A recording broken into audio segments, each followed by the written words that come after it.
Tangled, Enchanted, and the Making of a Disney Princess Comedy. While it is true that Disney has moved away from serious stories like Cinderella and the Sleeping Beauty towards more comedic projects like Moana and Frozen 2, when I think of memorable, funny Disney princess films, my mind tends to gravitate towards Enchanted and Tangled. There are specific features in both of these movies that give them this reputation, but what exactly are they? Part 1. Obvious differences. Tangled and Enchanted are obviously two separate cinematic masterpieces. Enchanted was a 2007 mixed media film that featured both live action and 2D animation, whereas Tangled was released in 2010 and marked Disney's first venture into 3D animated princess movies. Enchanted is a pretty original story that follows a princess named Giselle as she navigates the modern landscape of New York City after being expelled from her magical animated world by the antagonist, Queen Nerissa. On the other hand, Tangled, like many other Disney movies, is based on a classic children's story and was heavily inspired by the renowned German fairy tale Rapunzel from the Brothers Grimm, of which there have been many, many renditions. This difference is incredibly important because although Enchanted regularly references and is inspired by Disney princesses, it comes off as more of a rom-com than anything, whereas Tangled is marketed as an actual Disney princess film, and Rapunzel is one of the 12 official, iconic, and more importantly, profitable Disney princesses. Part 2. Character Similarities. After taking a closer look, you might notice that both movies have pretty similar characters. It's the Disney formula. You take a princess with aspiration and dreams, plus a love interest, plus an animal sidekick, plus an antagonist, then add some catchy tunes, and ta-da, you have a multi-million-dollar Disney princess movie. We've seen it done again and again and again. However, the similarities between Tangled and Enchanted are uncanny. Giselle and Rapunzel are both sheltered, childlike characters who spend a majority of their plot navigating a new world. Their love interests, Flynn Rider and Robert, are both sarcastic, disillusioned men who don't fit the particular role of Prince Charming, but rather are convenient plot devices who only highlight the naivete of our two female leads. Furthermore, there are very clear visual and personality similarities between Mother Gothel and Queen Nerissa. Another similarity are the animal sidekicks. Although having animal characters isn't particularly unique to these two films, see Sebastian and Flounder from The Little Mermaid, Abu and Raja from Aladdin, Raymond and Louis from The Princess and the Frog, or even Jacques and Gus from Cinderella.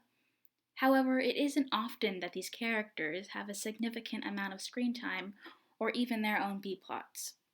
This is especially true in Enchanted because the chipmunk Pip plays a pretty significant role in helping the prince find Giselle, whilst also running away from Peter Pettigrew. Put him down for his own good. Nathaniel, please, let him speak. But sire, no, he's delirious. He's going to tell you all sorts of... Pip and Prince Edward have this interesting dynamic where Edward is clearly clueless and Pip is continuously attempting to reveal the evil intentions of Queen Nerissa, but due to the language barrier and Edward's blatant cluelessness, Pip isn't able to get his message across. Similarly, Pascal and Maximus have significant roles in Tangled. Pascal serves as a classic animal sidekick, but due to Rapunzel's lifelong isolation, their bond is stronger than what the audience usually sees. Pascal is essentially aware of every single one of Rapunzel's secrets.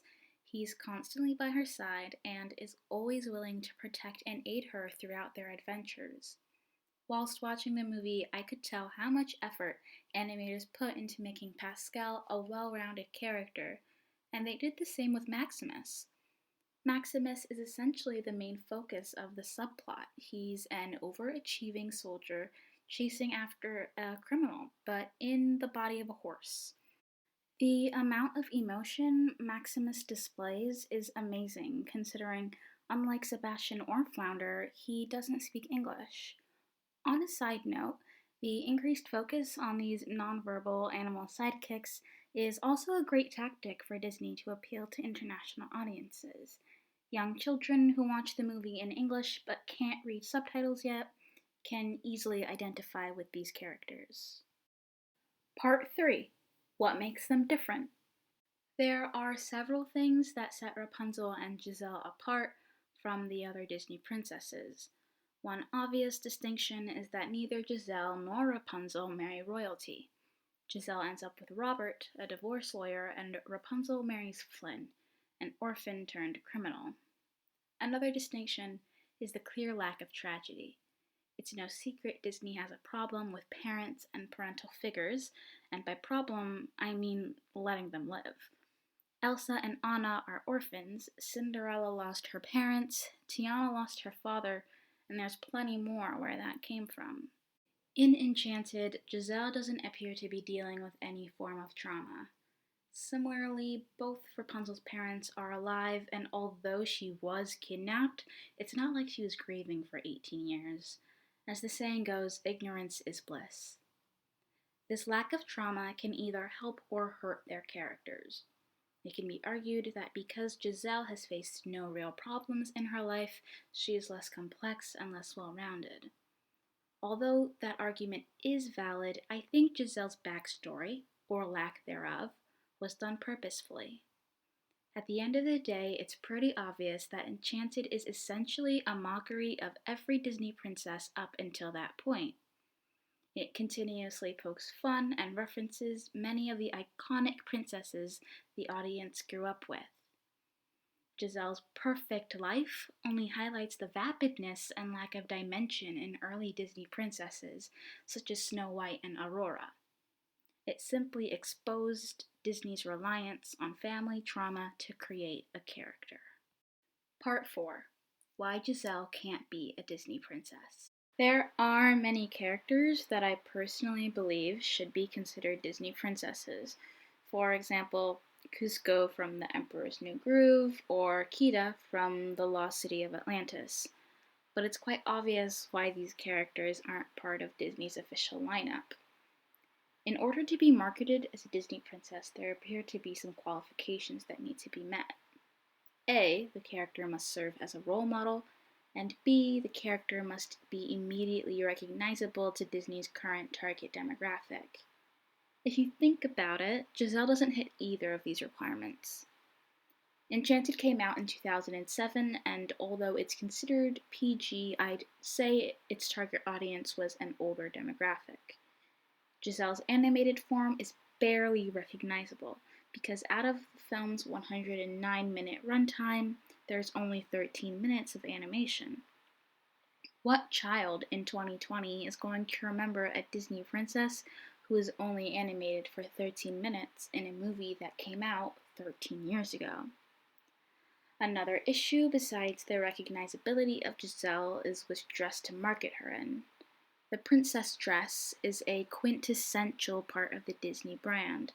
Despite the fact that a character might have several outfits, there is usually one specific dress that Disney will use in marketing and product distribution.